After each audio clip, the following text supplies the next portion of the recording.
علم پر کام کیا. سمجھے؟ علم پر. ابھی میں کل خبر سن رہا تھا کہ ایک عورت یہ کہہ کے رو رہی تھی، نوجوان تھی، سمجھے؟ یہ کہہ کے مجھے خامنہ صاحب کو یاد کر رہی تھی کہ آج اگر علم آگے بڑھا ہے تو اس میں سب سے بڑا ہاتھ رہبر کا. اس نے بیان کیا کہ ہم لوگ کے پاس اتنا پیسہ نہیں تھا کہ ہم علم حاصل کر لیتے.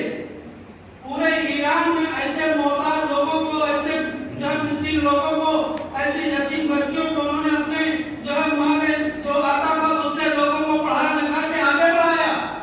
آج اس کا لیول یہ آیا کہ آج دنیا کا چوتھا نمبر جو ایران چوتھے نمبر پر آ گیا ہے. کیا علم.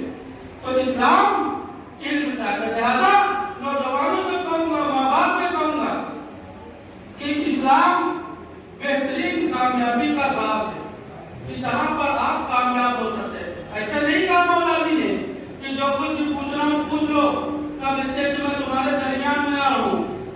مولا جی مارا کا اس کے مطلب کہ علم کے وارث مولا کائنات تھے.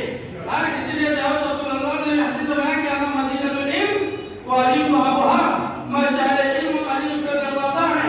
تو یہ علماء نے اہل بیت سے لیا، رسول سے لیا. تو آئیے دیکھیں تمہارا مطلب مولا نے کہا کہ جو ہے وہ جو کچھ بھی پوچھنا ہو پوچھ لو کہ کب اس کے میں تمہارے درمیان میں نہ رہوں. تو مولا نے خطبہ دے رہے تھے. خطبہ دیکھتے دیکھتے تو ایک کھڑا ہوا شخص کہا کہ علی آپ کو علم کا دعویٰ بہت کرتے ہیں.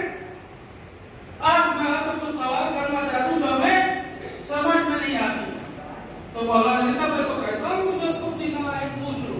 سمجھ گئے؟ جو تمہیں